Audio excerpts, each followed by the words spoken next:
Thanks for clicking on the video. Hit the subscribe button for more weekly content, and hit the notification bell so you won't miss a thing. Hello everybody, what's good and poppin'? How are you guys doing? You guys want it? You got it. So this video is part 3 of our ongoing scenario of what if Hinata Hyuga had the 9 tails. All I gotta say is just thank you so much for the support in these what if videos. They've been doing so well, so there's no point in me stop doing them, right? You guys want it? You got it. So if you're amped, hyped, turned for today's video, squat up on the like button. Even more, you know what? I'm gonna set the like goal. I'm gonna go hard on this one. 10 likes.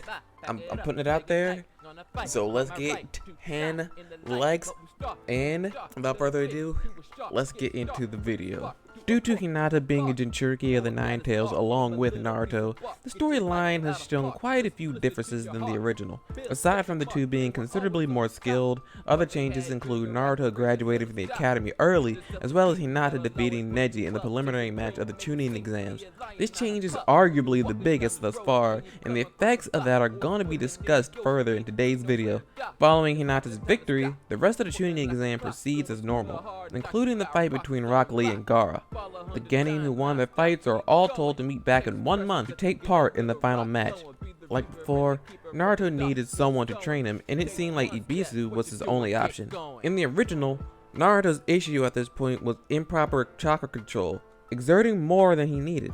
This time around, he has better chakra control, but still not up to standard. Training continues until they come across the Toad Sage himself, Jiraiya. After some persuading, Jiraiya takes on Naruto as his student. Things don't change until Jiraiya removes the 5-element seal placed on him by Orochimaru, and Naruto easily performs his task of walking on water. Jiraiya offers to teach Naruto how to control the 9 tails chakra. Here's where things get interesting. The following day, Naruto doesn't come alone. Hinata's with him. The reason is fairly simple. Both of them have the 9 tails, and it's only fair for Hinata to learn from Jiraiya as well. And let's just say she had an easier time convincing Jiraiya than Naruto did. For this lesson, he would teach them the summoning technique, but they must only do it with the 9 tails chakra. Though they have knowledge of the chakra and they've accessed it before, this training was meant to allow them to access it at will and not by instinct.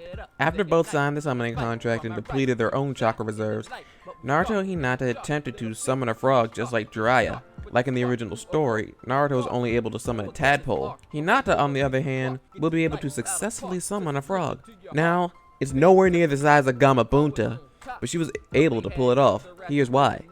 Hinata already had decent chakra control due to having the Byakugan and having years of gentle fist training. Naruto is significantly a more skilled ninja now, but his style was never about control.